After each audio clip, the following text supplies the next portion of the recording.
Deducting alimony is one of those unusual things that quite often we receive questions on. Bob Jennings here to try to answer some of those questions for you. There are 3 general rules that you have to meet in order to deduct alimony. They're fairly straightforward rules. We'll talk more than that, but of course the 3 rules are important for us. Number 1, alimony to be deductible must be paid in cash. If you're paying your ex-spouse with stocks, bonds, mutual funds, home, cars, none of those things qualify as alimony, and therefore they are not deductible. It must be a payment in cash.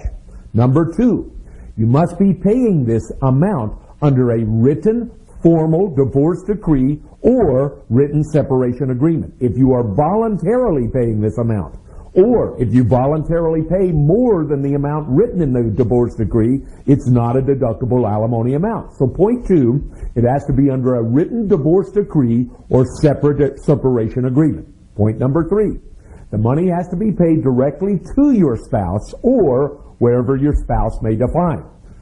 For example, your spouse may say, rather than pay my alimony payment to me directly, pay it directly to Wells Fargo Bank as payment of my mortgage. All right? So the third main point is that the alimony has to be paid directly to the ex-spouse. Now those are what we call the big 3 rules to be able to deduct alimony. There are a few other points to recognize. You may not do something known as front-end loading. That's where you pay a whole lot of your alimony in the first couple of years and never pay again. That's not considered deductible alimony. Quite often you need to have your tax professional work with you on that number. Similarly, you cannot live together, even if it's not financially feasible for you to live in separate locations. And you live at one end of the house and your ex-spouse lives at the other, you are not allowed to pay alimony to an individual that you live in the same facility with, your home or apartment. Even if you don't cohabitate for other purposes, you cannot deduct alimony if you live in the same place. Similarly, in order to deduct alimony, the alimony has to continue for what's called an unsure period of time. For example, it has to maybe continue until the ex-spouse's death or remarriage or something like that, because we're not able to predict that amount in the future.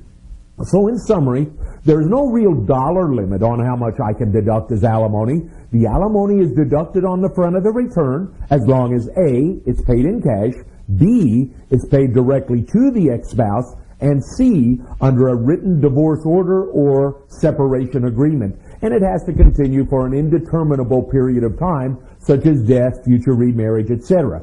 Now remember again the one trap: you can't live together even if there's a financial reason to do that. For further information, please visit us by calling us at the number at the bottom of your screen or visiting our website. Bob Jennings thanking you for listening today.